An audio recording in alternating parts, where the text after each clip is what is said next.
जीव आत्मा का मृत्यु के बाद कर्मों के अनुसार जन्म हो जाता है, तो पितृ कैसे बन जाता है?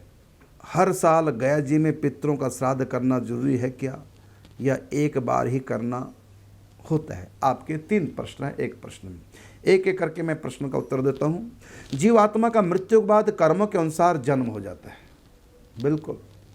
तो पितृ कैसे बन जाता है? इसका उत्तर है, बहुत अच्छा आपका प्रश्न है। देखिए, नरक में हर कर्म के अनुसार सजा का पूरी व्यवस्था है, हर कर्म के अनुसार, हर पाप के अनुसार, क्योंकि परमात्मा को पता कैसे कैसे लोग पाप करते हैं। हर पाप के अनुसार पूरी व्यवस्था है नरक में, और इसी प्रकार स्वर्ग में भी हर पुण्य के अनुसार पूरा पूरा फल सुख का वहाँ पहले से व्यवस्था है। जो जैसे पाप और पुण्य करता है, नरक स्वर्ग में तुरंत वो पहुंच जाता है। नरक स्वर्ग भी एकदम नहीं मिलता, वो भी मिलेगा 11 महीने के बाद, शरीर छोड़ने के 11 महीने के बाद। क्योंकि जब आत्मा शरीर छोड़ती है तो उस समय आत्मा की हाजिरी लगती है सही में नहीं पूरी, जा करके यमराज के यहाँ फिर वापस आत्मा जाती है जहाँ उसका मुर्दा शरीर पड़ा है। फिर संस्कार होता है, फिर वो जो 13वीं द्वादश करते हैं और पवित्रीकरण होता है, उस दिन वो वहाँ से चल जाती है, और 11 दिन में फिर दोबारा पहुँचती है यमराज के यहाँ। फिर उसके बाद नरक मिलता है, तो वहाँ के 11 दिन यहाँ के 11 महीने बराबर हो जाते हैं। तो 11 महीने बाद वो नरक या स्वर्ग जाता है। और आपने कहा कि पितृ या फिर जन्म हो जाता है, ये भी होता है कि नरक स्वर्ग न जाकर के व्यक्ति का तुरंत जन्म हो जाता है। बिल्कुल तीनों बातें सही हैं।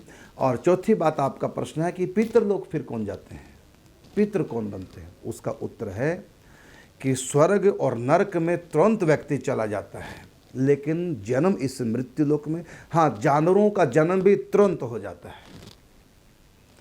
यदि किसी को जानवर की योनि में जाना, वो भी तुरंत जानवर की योनि मिल जाती है। लेकिन यदि किसी को मनुष्य योनि में जाना है, वो एकदम नहीं जा सकता। अब प्रश्न उठता है कि मनुष्य योनि एकदम, नरक तुरंत, स्वर्ग तुरंत, 84 के चक्र में तुरंत, लेकर मनुष्य योनि तुरंत क्यों नहीं?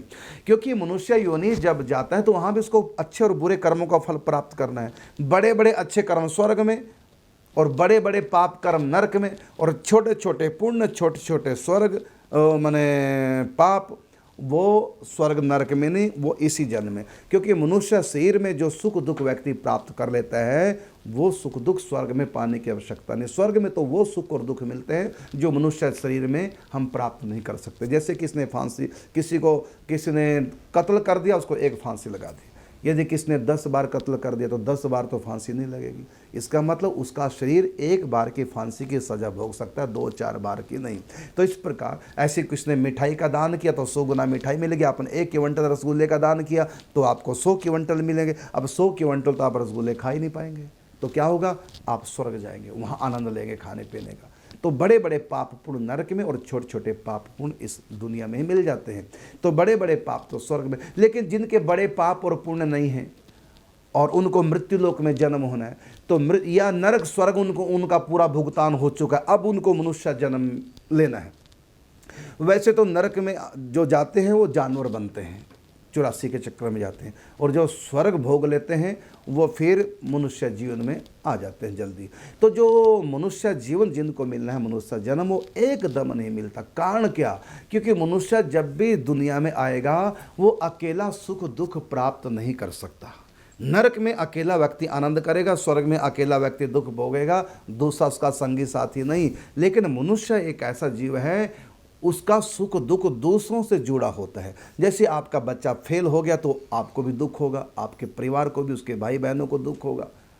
और अब बच्चा पास हो गया तो बच्चे को सुख मिलेगा, आपको भी सुख मिलेगा। बच्चा बेरोजगार है, वो दुख पा रहा तो माँ बाप भी दुख पाएंगे। बच्चे की नौकरी लगी हो तो सुख पाएगा तो माँ बाप भी सुख पाएंगे, पत्नी भी सुख पाएगी, उसके बच्चे भी सुख पाएंगे। तो मनुष्य का सुख दुख पाप पुण्य अकेला नहीं, वो दूसरों से उसका जुड़ा होता है। तो उसकी मैचिंग का पाप पुण्य, जिसको माता पिता बनना है, साझा दुख सुख जो होता है, साझा सबका इकट्ठा सुख दुख, तो उसके साथ जो माता पिता पत्नी बच्चे जो भी बनने हैं, जब तक वो संयोग नहीं बनेगा, जब तक सबके पाप पुण्य की मैचिंग नहीं होगी, सुख दुखों की मैचिंग नहीं होगी, वो तारतम्य जब तक नहीं जोड़ेगा, तब तक उसको वेट करनी पड़ेगी जन्म की। किन को माँ बाप बनना है, किन को पत्नी बनना है, किसको पुत्र, उसके कर्मों के अनुसार। तो मैचिंग जब तक ना बने तब तक उसको वेट करना है, क्योंकि मनुष्य अकेला पाप और पुण्य नहीं भोगता, मनुष्य अकेला सुख दुख नहीं भोगता, उसके और भी साथी बहुत बनते हैं। जैसे मैंने उदाहरण दिया, बच्चा पास हो गया तो वो पास केवल अपने पुण्यों से नहीं, माँ बाप के पुण्यों से हुआ है। बच्चे की नौकरी लगी, वो केवल बच्चे के पुण्य से नहीं, बल्कि माँ बाप का पुण्य भी है, उसकी पत्नी का भी है, उनके बच्चों का भी पुण्य है। तो पुण्य पाप साझा मनुष्य का हुआ करता है। कुछ अकेले अकेले दंड भोगना पड़ता है, जैसे किसी को कैंसर हो गया, अकेला दुख भोग रहा है, लेकिन उस दुख में उसके माता पिता भाई बहन पत्नी सब साझेदारी, सबका पैसा लग रहा है, सब दुखी है, सब परेशान है।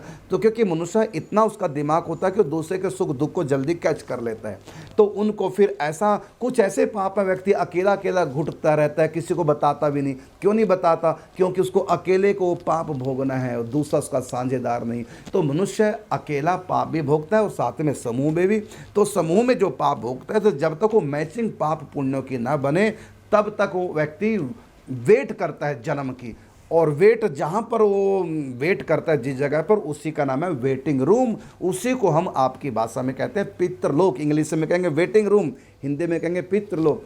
तो ये है पितृलोक। जब आप किसी जगह कहीं सफ़र करने जाते हैं, तो ट्रेन में जाते हैं, तो पहले आप प्लेटफार्म पे जाएंगे टिकट कटा करके, बुकिंग करा करके। तो जाते तो ट्रेन नहीं मिलेगी, तो वहाँ आपके वहाँ कुर्सियाँ बनी होंगी, वेट करो बैठ करके। यदि अधिक लंबा वेट है तो वहाँ वेटिंग रूम बने होते हैं, वहाँ वेट करो, क्योंकि अभी आपकी ट्रेन आनी नहीं है। तो इसी प्रकार से वेटिंग रूम है, वेटिंग रूम को ही पितृलोक कहते हैं। तो मनुष्य जन्म लेने से पहले, जब तक उसके जहाँ कर्मों का भुगतान ठीक ठीक हो जाए, जब तक ऐसा माहौल इस धरती पे नहीं बनेगा उसके अनुकूल, जहाँ कर्मों का उसके अनुसार ठीक ठीक पूरा सूरा भुगतान हो, तब तक वो वेट करता है। जहाँ वेट करता है उसी का नाम वेटिंग रूम हो। ये अलग से, ये स्वर्ग से नीचे लोक है, जिसको पितृलोक कहते हैं, वेटिंग रूम है।